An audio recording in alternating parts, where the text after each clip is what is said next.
The Consumption Trap. Why Spending Feels Like Progress But Keeps You Broke. By Mr. Sticks. Spending. The most socially accepted form of self-sabotage. Dressed up as reward. Packaged as success. Applauded as living your life. And yet, it's one of the most reliable ways to stay financially stuck. Let's take this apart properly. The first illusion. Spending feels like movement. When you buy something, something subtle happens. You feel progress. New car, I'm leveling up. New clothes, I look better now. Better house, I've made it. And emotionally, that's real. But financially, nothing moved forward. You didn't build. You didn't multiply. You didn't create. You simply converted money into consumption. And consumption does not compound. Why the brain rewards spending? Let's bring psychology into this. Your brain is wired to reward. Immediate gratification. Visible upgrades, social recognition. Spending hits all three, which is why buying feels productive, even when it's not. It gives you the feeling of advancement without the structure of it. And that's dangerous, because now you associate spending equals progress, when in reality, spending equals reduction of future capacity. The social reinforcement loop. Now, let's add pressure. Society rewards consumption, not quietly, visibly. Compliments, attention, status. No one congratulates you for investing consistently, living below your means, building assets quietly, but by something flashy. Now you're doing well. So people begin optimizing for looking successful instead of becoming stable. And that shift is where the trap locks in. Lifestyle inflation, the silent expansion. Here's the mechanism that keeps people stuck. As income rises, spending rises to match it. Automatically. Not because it's required, but because it's expected. You tell yourself, I worked hard for this. I deserve this. This is the next level. And step by step, your baseline expands. Until one day, your new lifestyle isn't optional. It's mandatory.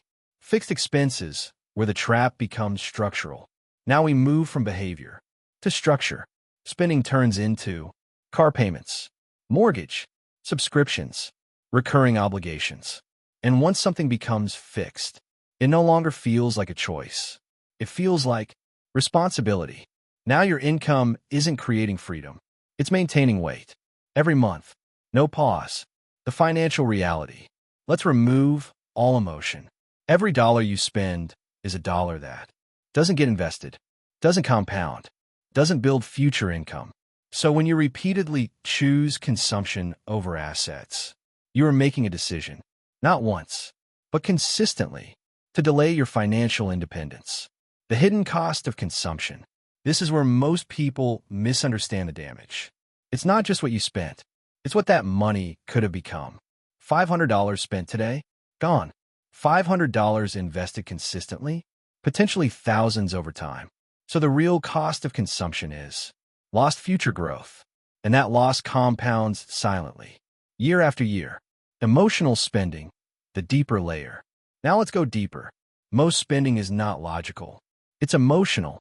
People spend to feel better, look better, escape stress, validate themselves, which means consumption becomes a coping mechanism. And now you're not just spending money.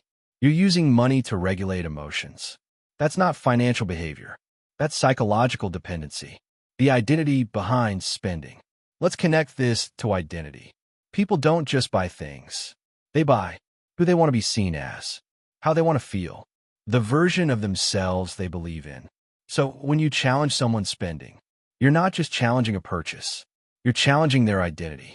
And that's why people defend it so strongly. The trap fully defined. Let's make this clean. The consumption trap is when spending creates the illusion of progress while silently preventing real financial growth. You feel like you're moving forward, but financially you're standing still. Or worse, moving backward slowly. The shift from consumer to builder. Now, here's the correction. You don't stop spending entirely. That's unrealistic. You restructure your priorities.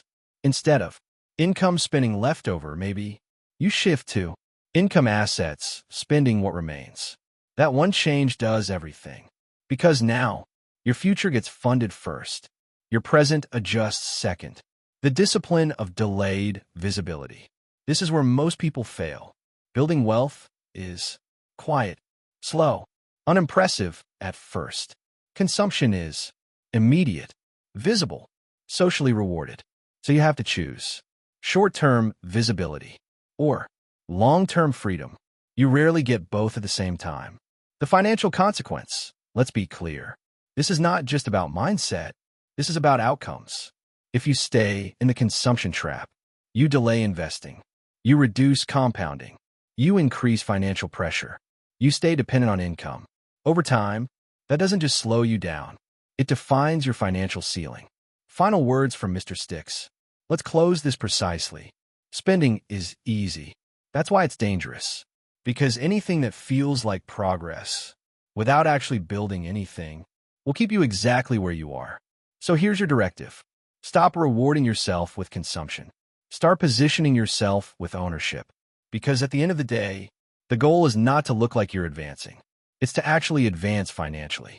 If this made you rethink how you spend good, that's where real change begins. Stick around. There's more clarity coming, and it only gets sharper from here. Spend less time proving, more time building. Don't forget to hit like and subscribe. Shalom.